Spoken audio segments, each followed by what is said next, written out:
આ વીરપુરના જલારામ બાપાને કોણ નહીં ઓળખતું હોય, પણ આજે આ ઓળખાણ તાજી થાય એટલે મારે તમને આ બાપા જલારામની એક સત્ય ઘટના જણાવવી છે.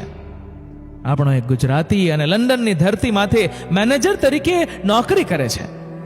આ ગુજરાતીઓ જ્યાં જ્યાં ગયા છે ને ત્યાં પોતાની આસ્થા લેતા ગયા છે, પોતાની શ્રદ્ધા લેતા ગયા છે.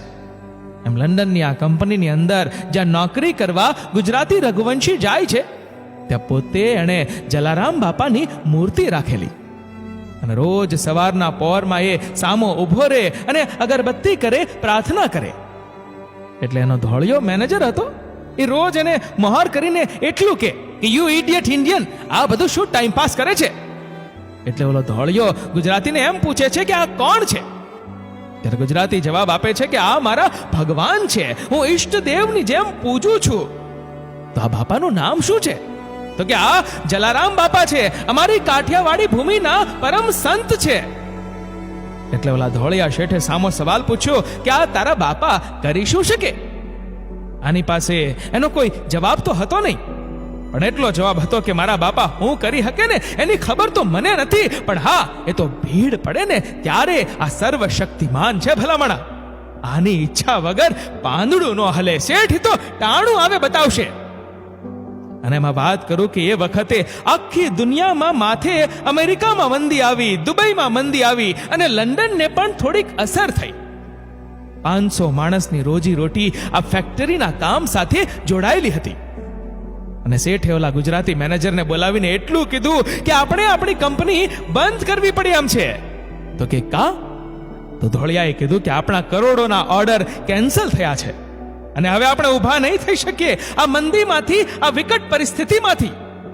એટલે ઓલા ગુજરાતીને પોતાના બાપ માથે, પોતાના જલિયાણ માથે ને પોતાના ભગવાન માથે આસ્થા હતી. એટલે કીધું કે શેઠ 1-2 મિનિટ ઊભા થશો? તો કે કેમ? તો કે આવો તો ખરા, 4 વર્ષથી હું નોકરી કરું છું અહીંયા, અને અહીંયા મારે એક પ્રાર્થના કરવી છે, એક માનતા મારે કરવી છે. એમ કરીને શેઠ ને જલારામ બાપાની મૂર્તિ સામે લઈ જાય ને 2 અગરબત્તી કરે ને 2 હાથ ને ત્રીજું મસ્તક નમાવી અને આ ગુજરાતી પ્રાર્થના કરે કે હે જલિયાણ જોગી, હે વીરપુર વાળા, જીવનમાં જો મન, કર્મ અને વચનથી જો તને ક્યારેય સાચા દિલથી પ્રાર્થના કરી હોય ને તો આ 500 માણસની રોજી રોટીનો સવાલ છે બાપ, અમારી કંપનીને બચાવી લેજે. આંખ બંધ થઈ, આંખમાંથી દડ આંસુડાની ધાર થઈ. યાદ રાખજો, કોકના માટે કરેલી પ્રાર્થના હંમેશા માટે સફળ નીવડે છે. સાહેબ, તો વિચારો કે કોકના માટે કરોડ રૂપિયાની કરેલી પ્રાર્થનાનો કેફ કેવો હશે.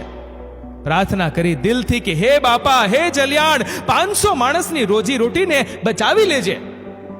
આંખ ખોલ્યા પછી ઓલા શેઠને થોડું ફીલ થયું અને ગુજરાતીને પૂછ્યું કે ભાઈ, કદાચ તારા બાપા મારું કામ કરી દે તો મારે કેટલા પાઉન્ડ મોકલવાના? ત્યારે ગુજરાતીએ જવાબ આપ્યો હતો કે શેઠ, આખી દુનિયાના મંદિરમાં કદાચ પાઉન્ડ દેવા પડે તમારે, પણ આ એક એવું મંદિર છે કે તમારા પાઉન્ડની રાહ જોઈને નથી બેઠું, એ તો તમારું કામ કરવા માટે તૈયાર છે. 1 રૂપિયો પણ નહીં મોકલવાનો શેઠ, ખાલી શ્રીફળ, સાકર ને અગરબત્તી લઈ તમારે માનતા પૂરી કરી આવવાની. અરે આ તો મિરેકલ છે. એમ કરીને શેઠ તો શ્રદ્ધાથી પગે પણ લાગ્યા, કેમ કે ડૂબતો માણસ જેમ તરણું ચાલે એમ શેઠને શ્રદ્ધા હતી. હરદ્વારના પગથિયામાંથી અલગોટિયા મારીને ગંગાજી જેમ ઉતરી જાય એમ 1, 2 ને 3 મહિના જેમ ગયા ને 3 મહિના પછી ધીમે ધીમે આના જે કેન્સલ થયેલા ઓર્ડર હતા ને એ ધીમે ધીમે પાછા આવવા માંડ્યા. અને એ ધોળિયા શેઠે મેનેજરને બોલાવ્યો અને કીધું કે આ તારા ભગવાન છે ને એ ખરેખર કંઈક તાકાત વાળા છે હો, કારણ કે હવે આપણી કંપની આપણે બંધ નહીં કરવી પડે. અને રાજીનો રેડ થઈને પાછો અગરબત્તી કરવા ગયો. અને દોડતા મેનેજરે કીધું કે શેઠ, જો મારા ભગવાને તમારું કામ કરી દીધું હોય, કંપની જો હવે બચી ગઈ હોય તો તમારે વીરપુર ધક્કો થશે. ત્યારે આ માણસ કહે છે I have no time.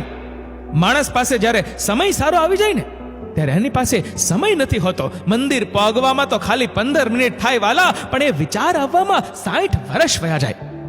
I have no time, મારી પાસે ટાઈમ નથી, મારે કંપની આગળ ચલાવવાની છે. 1 મહિનો, 2 મહિનો, ઓલો ગુજરાતી વિનંતી કરે છે કે શેઠ 3 દિવસનો તો સવાલ છે, 2 દિવસ જઈને પાછા આવતા રહ્યો, વીરપુર દર્શન કરતા આવો, માનતા તમારે જ પૂરી કરવી પડે, માનતા મારાથી પૂરી ન થાય. મારે જે વાત કરવી છે ને એ હવે શરૂ થાય.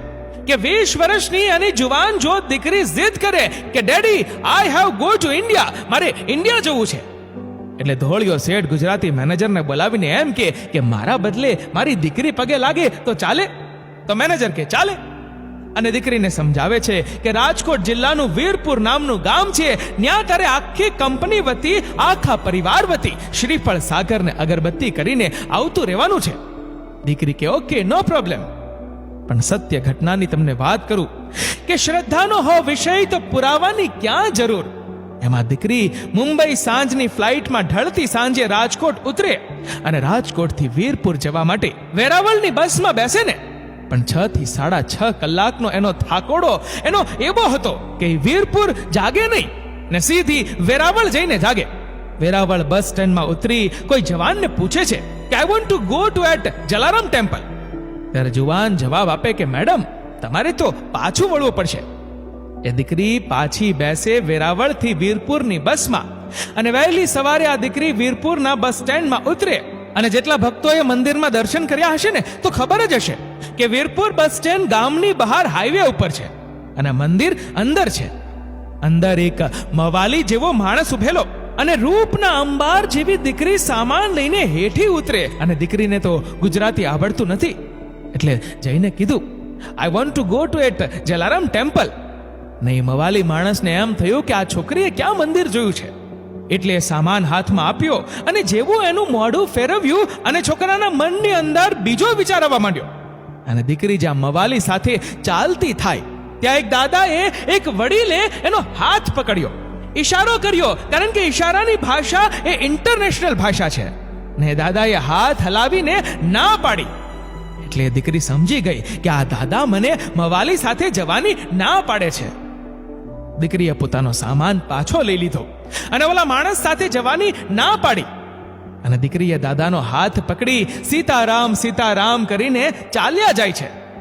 10-15 મિનિટ ચાલ્યા પછી જે શેરીમાં જલારામ બાપાનું મંદિર છે ત્યાં આંગળી ચીંધીને કહ્યું આ તારે જાવું છે ને એ આયા છે. એ દીકરી ત્યાં જઈ અને કોકને જગાડે છે અને કહે છે કે હું આવી રીતે લંડનથી આવી છું. અને દીકરીની સારા ગેસ્ટ હાઉસમાં વ્યવસ્થા થઈ જાય છે. અને વાત મારે એવી કેવી છે કે બીજો દિવસ સવારનો પોર થાય છે અને શ્રીફળ સાકર અને અગરબત્તી લઈને આ ધોળી વિદેશની ધરતી માથે જન્મેલી દીકરી એના બાપની માનતા પૂરી કરવા માટે મૂર્તિ સામે ઊભી રહી, ફોટા સામે ઊભી રહી છે. અને આ છોકરી પૂજારીને એમ કહે છે આઈ want to meet this gentleman, મારે આ વડીલને મળવું છે. અને પાછળ ઊભેલી વ્યક્તિ એમ કહે છે કે મેડમ તમે જેને મળવાની વાત કરો છો એને દેવ થયા, એને તો વર્ષોના વાણા થઈ ગયા. ત્યારે દીકરીના હાથમાંથી થાળી પડી જાય છે કે ના હોય, કાલ રાત્રે મારો હાથ પકડી મને મવાલીના હાથમાંથી છોડાવી આ જલ્યાણ જોગી કે જે પોતાની નહીં વિદેશની દીકરીની પણ આબરૂ બચાવવા આજની તારીખે અવતાર લેતા હોય. બસ મારી ને તમારી શ્રદ્ધા હોવી જોઈએ મારા વાલા મિત્રો. જલારામના જોગી વિશે તમારું શું કહેવું છે નીચે કમેન્ટ કરીને જરૂરથી જણાવજો. અને મિત્રો જો આ વિડીયો ગમ્યો હોય તો વિડીયોને લાઈક કરજો, વધુમાં વધુ લોકો સાથે શેર કરજો અને આવા જ બીજા પ્રેરણાદાયી વિડીયોઝ જોવા માટે સબસ્ક્રાઇબ કરો અમારી યુટ્યુબ ચેનલને અને ફેસબુક પર ફોલો કરો અમારા પેજને. ધન્યવાદ.